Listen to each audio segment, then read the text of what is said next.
जय श्रीमन नारायण, जय श्री राधे, जय श्री श्याम। दोस्तों, हमारे YouTube चैनल ज्ञान गंगा में आप सभी का एक बार फिर से स्वागत है। आज हम श्रवण करेंगे कार्तिक मास महात्म्य का आज का अध्याय। ऋषि पूछने लगे कि हे सूत जी, बड़े आश्चर्य की बात है कि अदिति अग्नि में नहीं जली। तब सूत जी ने कहा, इसमें आश्चर्य की कोई बात नहीं। जिन भगवान के स्मरण मात्र से सब संकट दूर हो जाते हैं, उनका ध्यान करने वाले भक्त को कौन कष्ट दे सकता है। जब अग्नि शांत हो गई, तब चक्र सुदर्शन धारण करने वाले भगवान विष्णु स्वयं अदिति के सामने प्रकट हो गए और कहने लगे, हे देव माता, तुम्हारे इस कठिन तप से हम अत्यंत प्रसन्न हैं, इसीलिए वरदान मांगो, तुम्हारा कल्याण होगा। तब अदिति ने हाथ जोड़कर भगवान की स्तुति की, हे भगवान, जिनके स्मरण मात्र से सब क्लेश नाश को प्राप्त हो जाते हैं, जिनके चरण कमलों की सेवा करके भक्त लोग परम सिद्धि को प्राप्त हो जाते हैं, यज्ञ में स्थित यज्ञ के प्रबोध करता,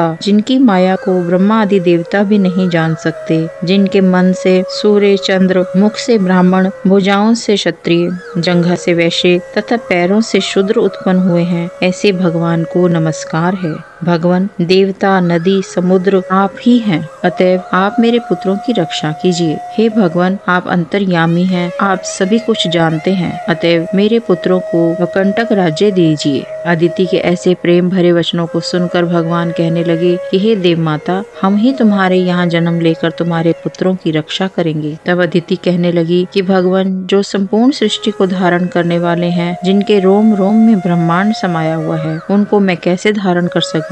भगवान कहने लगे कि हे अदिति, माता पिता, गुरु, अतिथि तथा ब्राह्मणों की जो सेवा करते हैं, वे सदैव मुझको धारण करते हैं। तुलसी और गौ की रक्षा करने वाला भी मुझको धारण करता है, अतएव मैं तुम्हारा पुत्र होकर शत्रु कुल का नाश करूंगा। यह कहकर और अपने कंठ की माला देकर भगवान अंतर्ध्यान हो गए। इसके पश्चात दक्ष की कन्या अर्थात देव माता अदिति भगवान को नमस्कार करके अपने आश्रम को चली गई। समय पाकर अदिति ने शंख, चक्र, गदा, पद्म तथा कमंडल धारण किए हुए हजारों सूर्य के समान तेज वाले कमल नयन पीताम्बरधारी मुनियों द्वारा स्तुति किए गए दैत्यों के नाश करता भक्तों के प्रिय वामन भगवान को पुत्र रूप में देखा। तब कश्यप आदि ऋषि भगवान की स्तुति करने लगे। जो कोई वामन भगवान के स्तोत्र का नित्य पाठ करता है, वे सदैव निरोगी रहकर सर्व संपदा प्राप्त करता है। तब वामन भगवान बोले, हे पिताजी, हम प्रसन्न हैं, आपका कल्याण हो, आपके समस्त मनोरथ पूर्ण हो। हमने 2 बार आपके घर जन्म लिया है और आगे भी आते रहेंगे। इतना कहकर भगवान ने बाल रूप धारण कर लिया। उधर राजा बलि ने भी शुक्राचार्य को अपना